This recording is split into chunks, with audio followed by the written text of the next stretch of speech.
All right, everybody, we're back with Megan Rapinoe here. You guys are going to have plenty of chances to talk to Megan about soccer as we head into World Cup and Olympic qualifying. But given the news of the day, Megan has a few words that she'd like to express, and then we'll try to take a few questions for Meg at the end. So, Megan. Hi, everybody. First of all, obviously, it's good to be back in the crest and seeing all of you. I wish that we could just talk about soccer today, but obviously with the ruling on Roe v. Wade, that takes precedence over everything. It's hard to put into words how sad a day this is for me personally, for my teammates, for just all of the people out there who this is going to affect. I say this all the time, but pro-choice means that you get to choose. Pro-choice allows other people to be pro-life if that is what works for them, or that is what their beliefs are, or if that is where they're at in their life. Pro-life doesn't allow anybody to make a choice. I think this, obviously, you can understand from an individual perspective how difficult it is to live in a country where you have a constant, unrelenting, violent,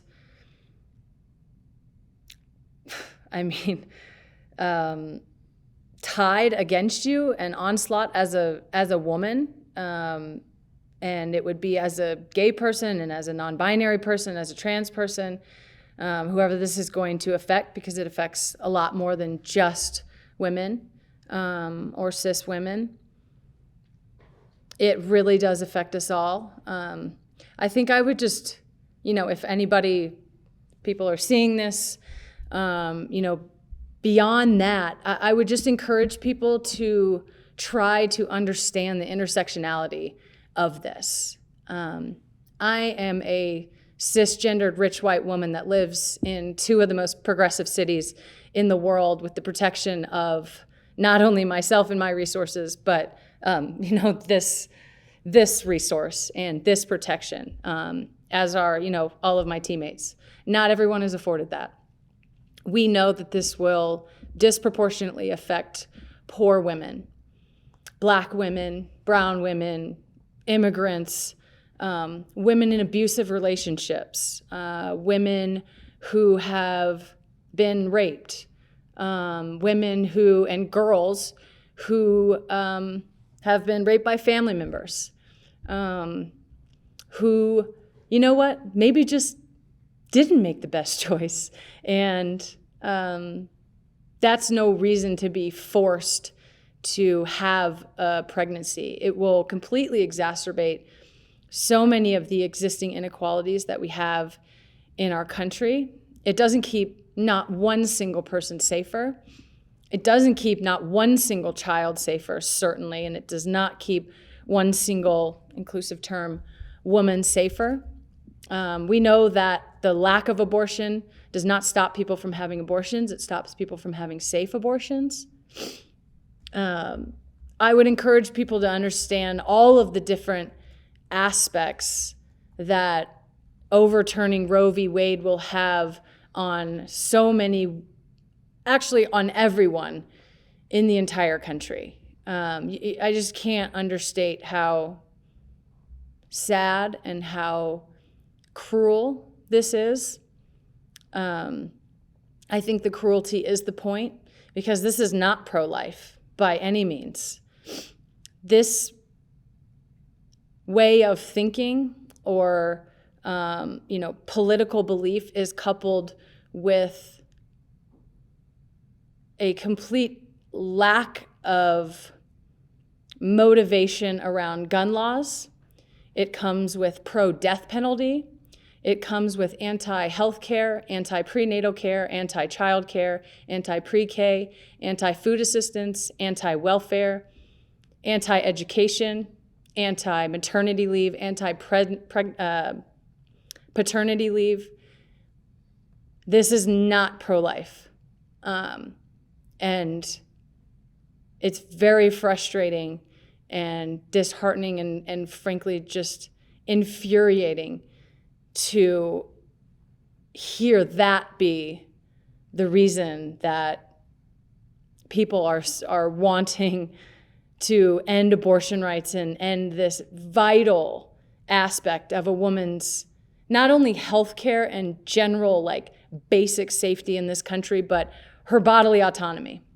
And the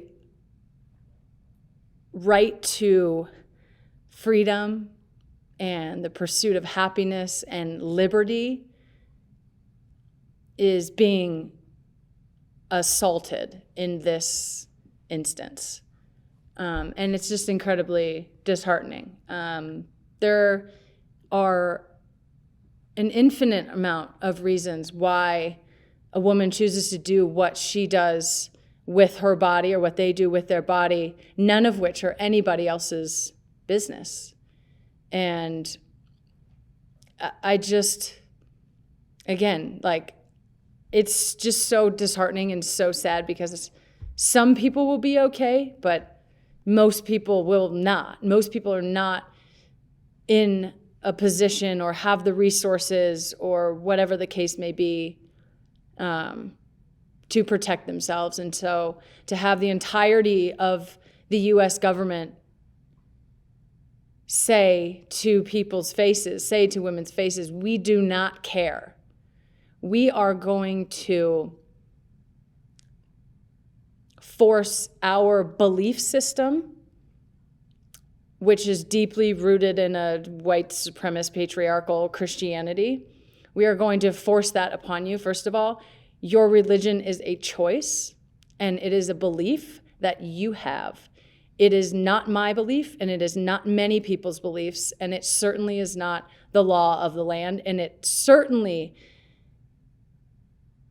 in the context of Roe v. Wade, is not the will of the country, and that has been explicit for so long. The makeup of the court is ill-equipped to handle this kind of decision. Frankly, a majority male court making decisions about my body or any other woman's body is completely misguided and wildly out of touch with the desires of the country, the will of the country, and the will of the people. And I think are acting incredibly irresponsibly and inappropriately. Again, I think I'll just end with pro-choice means that we all get to decide what is best for us because that is our right as a human being in this country. And frankly, I believe in the world. And pro-life does not allow anything other than one very strict religious view, frankly, and belief system to be forced upon everyone else. So this will obviously have very wide-ranging effects when it comes to racism and transphobia and homophobia and inequality, and will exacerbate so many of the existing issues that we have in our country, particularly as we come out of COVID, as the economic situation will likely continue to deteriorate for so many people. It's a really sad day. It's a really hard thing to deal with for all of us. And again, I encourage people to take a step back and come from a place of compassion and humanity and understand that just because I believe something doesn't mean everybody else has to. And we all get to make our own choices. But ultimately, we need to come from a place of love, respect, and autonomy to do what we feel is best for us. So I'll open up for questions. Thanks, Meg. We'll take a couple questions. We'll go to Nancy Armour first. Go ahead, Nancy. And thank you very much for taking the time to do this. You were one of the 500 female athletes who submitted an amicus brief to the court in this case. making the link between Title IX and Roe v. Wade, that without Roe, the gains of Title IX would not be possible. Obviously, yesterday was the 50th anniversary of Title IX. Can you just talk about first of all, the fact that this decision came down a day after that, and also just from an athlete's perspective, just put into perspective what Roe allowed you to do, how it allowed you to take advantage of everything that Title IX provided? I think Title IX, first of all, it's just oddly cruel for this to happen during this time, obviously with Title IX, celebrating a piece of legislation that gave so many women the opportunity to make our own choices about what we wanted to do with our life. And obviously, in the context of athletics, gave us the opportunity to pursue a unicorn talent that all of us have, to be professional athletes or to go to college, or honestly gave people so many opportunities to go to college and get an education and potentially change their situation or choose for themselves what they want their situation to be. I mean, I think, for me personally, I obviously have this, once in a lifetime talent that I'm able to use to take me into the rest of my life. It's what brought me to college. And it's what obviously has brought me beyond. But it was very clear very early on, my parents were not in a position to financially support both my twin sister and I going to college where they had to pay for it. So I was able to use Title IX to get an education. And my sister was able to use Title IX to get an education. God forbid soccer doesn't work out, which it does not work out for almost everybody who tries to play professional soccer. So I can't understate the importance and the impact of Title IX in the world, not just in our country, but in the world at large, and how this is yet again another assault on women's autonomy to do what they want, because it won't stop here. And this isn't the first place that it has started. Lack of health care, the disgusting and cruel attack on trans kids, the bathroom bills, a lot of the decision, I believe, from what I've read, Obergefell comes up a lot in this decision about Roe v. Wade. I think gay marriage is under attack. I think that trans rights are under attack. I think that women's rights are under attack. We know voting rights are under attack. We know civil rights are under attack of all kinds. So I don't think you can understate the importance of Title IX, and also the dire situation which we are in which a very small number of people are dictating the lives of quite literally hundreds of millions of people. Let's go to Steph Young. Go ahead, Steph. Thanks, Aaron. Thanks, Megan. That was a lot of emotional labor, so please feel free to skate right past this if you need to. Also, you got me crying in the club too, so sorry about that if my voice is like crazy right now. It's okay. You did just mention Obergefell and gay rights, and I've got colleagues in this space who are, talking about let's go get married at the courthouse today just in case, things like that. And I was just wondering if there was any discussion amongst you and other teammates about the impact of this on queer communities, not just in terms of gay marriage, but for queer communities, bodily autonomy is also a really huge issue. So yeah, thanks. I mean, yeah. No, it's okay. Listen, I hold space for that, and it's a very emotional day. Of course. I see everything intersectionality as an intersection. I absolutely think gay rights are under attack. I absolutely think we will see legislation pop up state by state by state that will eventually come to this radical court. I have zero faith that my rights will be upheld by the court. I have faith in our country, and I have faith in people, and I have faith in the voters. And if you ever needed a fucking motivation to vote, to get involved, quite literally, people's lives depend on it. People, like actual lives, we're talking life and death, and also, your life in terms of what does it mean to even be alive? If you can't be your full self, like, what the fuck is the point? So yeah, I mean, we've absolutely had these conversations. I think we'll continue to have these conversations. I think this is obviously very new and very raw. A few of us, I mean, obviously we heard about the leak, but which, I mean, to whoever leaked that, thank you for giving us a heads up, because this is a lot to take in, and to be surprised by this would have just been fucking out of control. But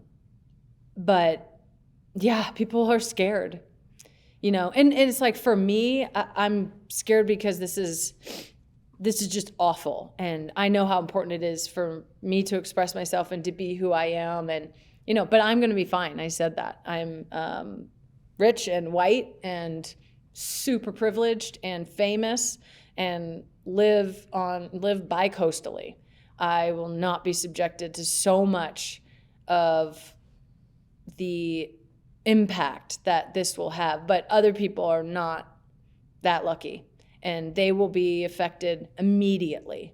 They're likely already being affected. So yeah, it is an emotional day. It is a scary day. We have to be vigilant. If, again, there is any needed motivation for getting out and voting and using our voice, and by any and all means necessary, protecting the progress we've made, but also fighting like hell for what we still need. Please let this be the siren that you need. Take a few more, Thank you, Megan. Megan, and thanks for the healthy cry.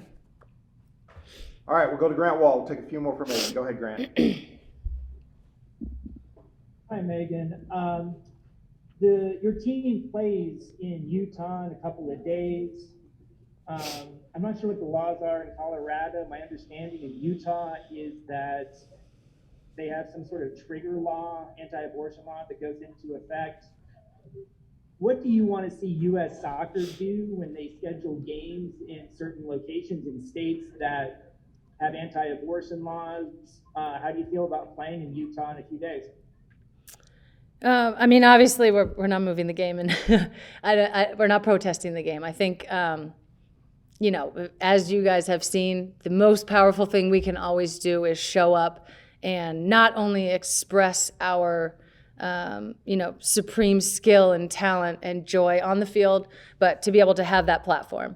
I think moving forward, we should do any and all things necessary as people, organizations, the media, corporations, government, national governing bodies, and everybody in between, to ensure the rights and liberties of every single American.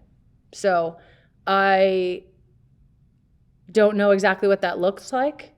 Thus far, we've felt extremely supported by U.S. Soccer, by everyone here individually. We spoke to Kate last night. A group of us, obviously, I've been given this platform and had, conversations with Hype already. We will always be supported to use our voices, and we always have been in this federation, and we will continue that. And I think we understand that as a team, we have an incredible platform to do good in the world. And to me, this is not a political issue at all. This is a human rights issue. And, I think the players in U.S. Soccer and, everyone in this environment and back home in Chicago feel that same way, and will support a group of women who rely on the autonomy of their body to do the thing that they love and to make this circus run. So I think that it is only in the benefit of everyone to do whatever we can to provide an environment where the players feel protected, supported, and have the utmost autonomy in their bodies. Last one goes to Jonathan Tannenwald. Go ahead, Jonathan. Thank you, Aaron and Megan. As always, thank you for the time and the candor. As you mentioned a few minutes ago, there are a lot of men in the Supreme Court, and there are a lot of men in Congress, and there are a lot of men in the White House and state houses across the country, and there are a lot of men on this Zoom call, to be frank, who are going to have to carry a child through pregnancy, as our mothers did. What do you hope that the men say to stand with you all? If you don't mind my asking. No, not at all. You've been silent to us, as a whole. I'm speaking in a monolith.